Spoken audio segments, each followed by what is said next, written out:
नमस्कार दोस्तों, स्वागत है आपका हिंदी नॉलेज शो में। तो दोस्तों, जिन लोगों ने कल शाम वाली वीडियो देखी थी उन्हें तो पता चल गया होगा कि मैं किस धोखे की बात कर रहा हूं। जिन्हें नहीं पता उन्हें जल्दी से बता देता हूं, फिर हम आगे वीडियो कंटिन्यू करते हैं। तो हुआ क्या है कि पाकिस्तान में एक युद्धाभ्यास चल रहा है अमन 21 के नाम से। इसमें करीबन 44 देशों से भी ज़्यादा की नौसेनाएं शामिल हैं।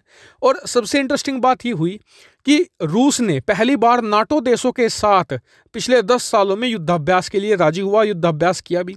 और इसी दौरान एक जो रूसी नेवल फ्रिगेट थी, जो भारतीय नौसेना में भी बड़े पैमाने पर शामिल है, जिसे आप भारत में आईएनएस तलवार के नाम से जानते हैं, उसका दौरा करवाया गया पाकिस्तान के नेवी चीफ को। जी हाँ, यह बहुत बड़ी शॉकिंग खबर थी। लेकिन अब इस पर कुछ आगे डेवलपमेंट आए हैं। सबसे पहले तो डेवलपमेंट ये आया है कि इस दौरे का एक्सक्लूसिव जो वीडियो है वो रिलीज किया है जो रूस की स्टेट मीडिया ने। और इस वीडियो के अंत में आपको मैं उस वीडियो का लिंक दूंगा जो रूसी मीडिया ने जारी करी है, जिसमें आप देख सकते हैं कि जो पाकिस्तानी नेवी चीफ है उन्हें कितने डिटेल तरीके से बताया जा रहा है। लेकिन एक इंटरेस्टिंग चीज ये हुई कि जैसे मैंने कल शाम को वो खबर आपको बताई थी, तो कुछ चुनिंदा लोगों ने कमेंट करने स्टार्ट किए कि ये कौन सी बड़ी बात हो गई कि पाकिस्तानी नेवी चीफ को दौरा करवा दिया एक शिप का। तो पहली बात तो ये कि ना सिर्फ दौरा कराया गया है बल्कि उन्हें सिस्टम को समझाया भी गया है अच्छी तरीके से, और ये खुलेआम हुआ है। सोचिए, जब खुलेआम इतना हो रहा है तो बैकडोर क्या क्या हो रहा होगा। दूसरी बात, अगर ये बड़ी बात नहीं है तो कल को तो फिर भारतीय नौसेना को भी पाकिस्तानी जो नेवी चीफ है उन्हें इन्वाइट करना चाहिए, दिखाना चाहिए कि जी हमारे शिप ऐसे ऐसे हैं। समझे आप। तीसरी बात ये कि नेवी शिप तो वहां पर बहुत गई थी, 44-45 देशों की थी भाई। वहां पर अमेरिका की भी थी, ब्रिटेन की भी थी, इसके अलावा बात करें तो चीन की भी थी। वहां तो कहीं नहीं गए नेवी चीफ। और क्यों नहीं गए? क्योंकि उन्हें इनवाइट नहीं किया गया था। लेकिन रूस के वहां पर इसलिए गए स्पेशली क्योंकि उन्हें इनवाइट किया गया था। और रूस के पास ऐसी दर्जनों शिप हैं जो भारतीय नौसेना में शामिल नहीं है, जो काफी नई भी है, एडवांस भी है। उन्हें छोड़ते हुए सिर्फ ऐसी शिप को लेकर जाना जो भारतीय नौसेना में अच्छी खासी संख्या में शामिल है, और फिर उसका दौरा करवाना, अपने आप में रूस हमें संदेश दे रहा है कि जी अगर आप पश्चिमी देशों की तरफ झुकेंगे तो हम भी पाकिस्तान की तरफ झुकेंगे। निश्चित तौर पर हम भी उन्हें हथियार बेचेंगे अगर आप पश्चिमी देशों से हथियार खरीदेंगे हमें छोड़कर। दूसरी बात, कई लोग मानते हैं कि आज भी कि रूस हमारा दोस्त है, भाई है। तो उन लोगों के लिए भाई आज की तारीख में ना कोई किसी का दोस्त है ना भाई है। रूस ने 1971 में भारत की मदद करी थी क्योंकि रूस को भी फायदा था।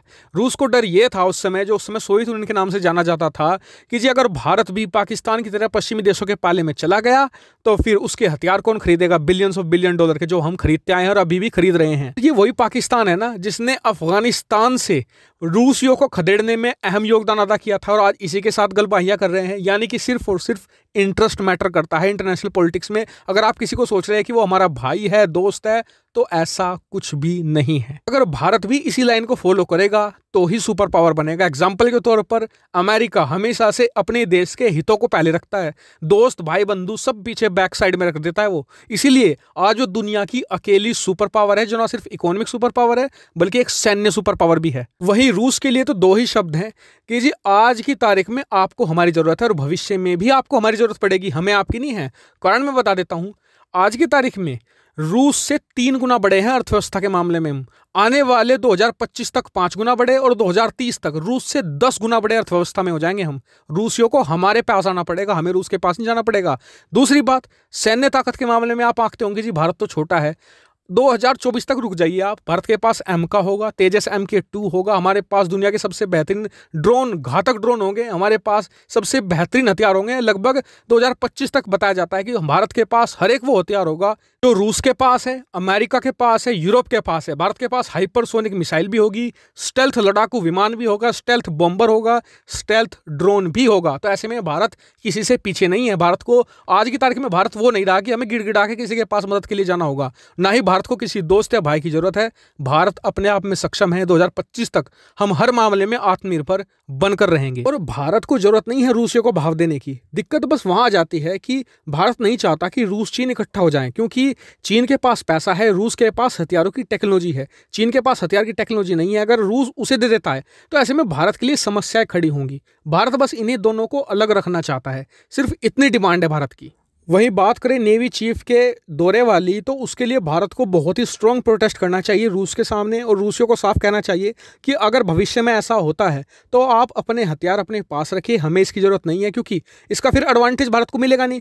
भारत जो भी चीज़ खरीदेगा चीन के पास तो पहले से ही होती है, आगे से पाकिस्तान के पास भी उसके सीक्रेट हुआ करेंगे, तो ऐसे में भारत को फायदा क्या होगा इन बिलियन डॉलर के हथियार खरीदने का। और अगर आप पाकिस्तान नेवी चीफ के दौरे वाली वीडियो देखना चाहते हैं तो डिस्क्रिप्शन में सबसे ऊपर मैंने लिंक दिया हुआ है, क्लिक करके आप देख सकते हैं कि उन्होंने कैसे कैसे उन्हें दौरा करवाया है।